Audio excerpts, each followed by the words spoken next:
మిత్ర లాభం కథ. కోతి మరియు మొసలి ఒక అడవిలో చక్కటి మామిడి చెట్టు వద్ద ఒక కోతి ఉండేది. ఆ చెట్టు మీద చక్కని మామిడికాయలు ఉంటాయి. అక్కడ సమీపంలోనే ఒక సరస్సు ఉండేది. అందులో ఒక మొసలి నివసించేది. ఒకరోజు మొసలి కోతిని చూసి దాని దగ్గరకు వచ్చింది.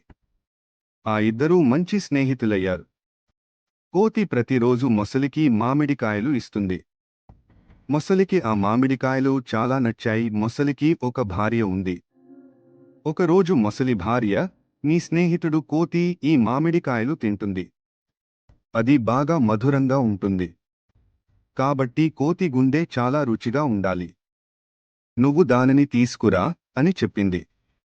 మొసలి స్నేహం మరిచి కోతిని మోసం చేయడానికి సిద్ధంగా ఉంది. మొసలి కోతిని తన ఇంటికి ఆహ్వానించింది.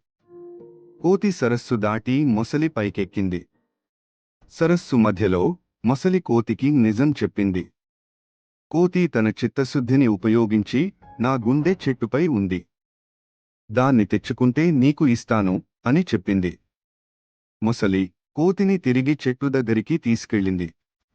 కోతి వెంటనే చెట్టుపైకి ఎక్కి పారిపోయింది. నీతి: మనిషి సమయస్ఫూర్తితో ఉంటే కష్టకాలంలో కూడా బుద్ధితో సమస్యలను పరిష్కరించవచ్చు. స్నేహంలో విశ్వాసం ముఖ్యమని గుర్తుంచుకోవాలి.